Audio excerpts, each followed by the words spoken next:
وَيَعْلَمُ مَا فِي الْبَرِّ وَالْبَحْرِ وَمَا تَسْقُطُ مِن وَرَقَةٍ إِلَّا يَعْلَمُهَا وَلَا حَبَّةٍ فِي ظُلُمَاتِ الْأَرْضِ وَلَا رَطْبٍ وَلَا يَابِسٍ إِلَّا فِي كِتَابٍ مُبِينٍ. hanisandani no biɗen ni en tongi hono dawal meɗen ɗimal joni garaten koye hadisul yawmu jehen toon to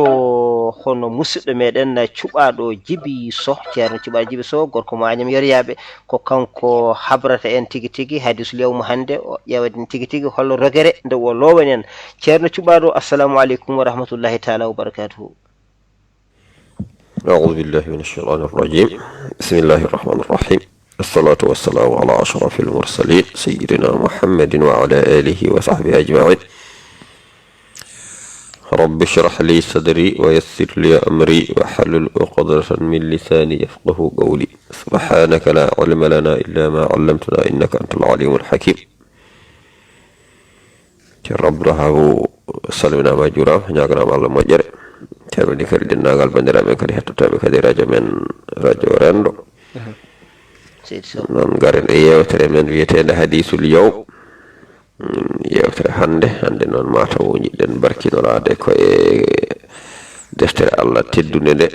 to jomiraɗo wiyata ya ayyuha alladina amanu la tulhikum amwalukum wala awladukum an dhikrillah ومن يفعل ذلك فأولئك هم الخاسرون وأنفقوا مما رزقناكم من قبل أن يأتي أحدكم الموت فيقول رب لولا أخرتني إلى أجل قريب فأصدق وأكن من الصالحين ولن يؤخر الله نفسا إذا جاء أجلها والله خبير بما تعملون. جميل حالة دفتر مكو تدون ويا أيها الذين آمنوا لكم أموالكم ولا أولادكم عن ذكر الله وتسوكلي نيرو أن جاود إلى monde بيبي monde غا جانتادي الله جاودي monde بيبي monde وتدي تشوكلي نيرو أن جانتادي الله kala ko mbawɗa jaggude so tawi Allah noddi foti ko ɓiɗɗo foti ko jawdi aɗa foti woppude ko jaggunoɗa ko notoyɗa Allah ɓayde sa fini himmanat palasil ma ndawa jooɗoyɗa toon sa wiyama nagge ma jofani a hoccat paɗe ma naata e sangre hay sinno ko jamma walla sa wiyama bortima jofani a hoccat paɗe ma naata e sangre aɗa fero leɗɗe e wadde so jomiraɗo noddi andine aɗa foti wawde woppude ko mbaɗannoɗa ko notoyɗa Allah la tulhikum amwalukum wala awladukum an dhikrillah to ɗum sokkoydir on ga jangtade Allah. ومن يفعل ذلك فأولئك هم الخاسرون jomiraɗo wi kala golluɗo ɗum ɗon on ɗo yo andu kañum kam pirti jawdi maadi walla ɓiɗɗo ma o so haɗima ga sohlorima ga jangtade Allah andu kam koye perte gonɗa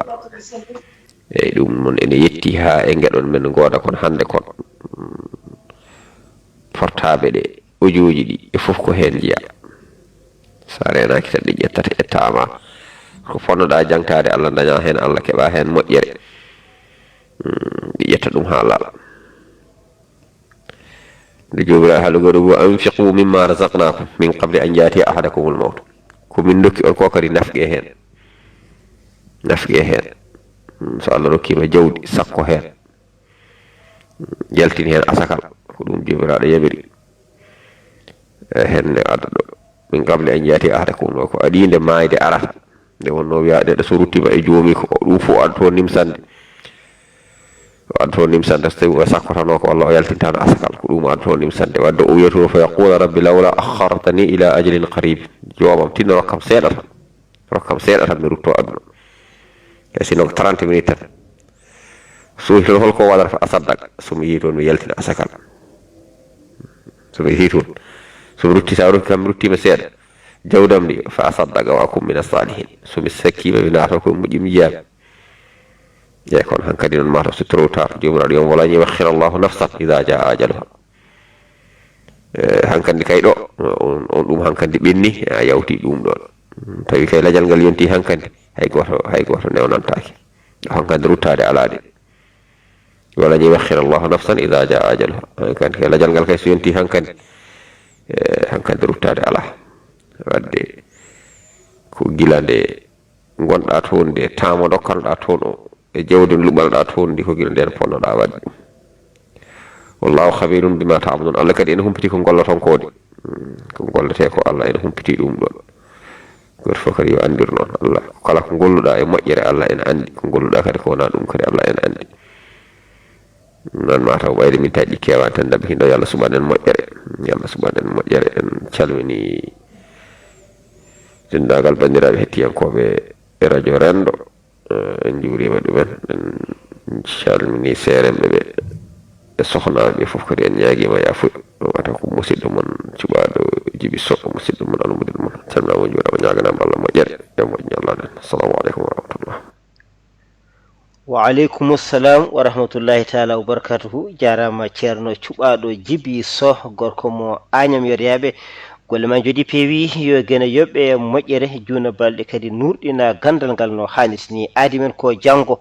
so weeli gueno ma en gartu kadi e hadisul yawmu mo o lowanen kadi rogere wonde so weeli gueno on jettamo jarama bandiraɓe tedduɓe hettiɓe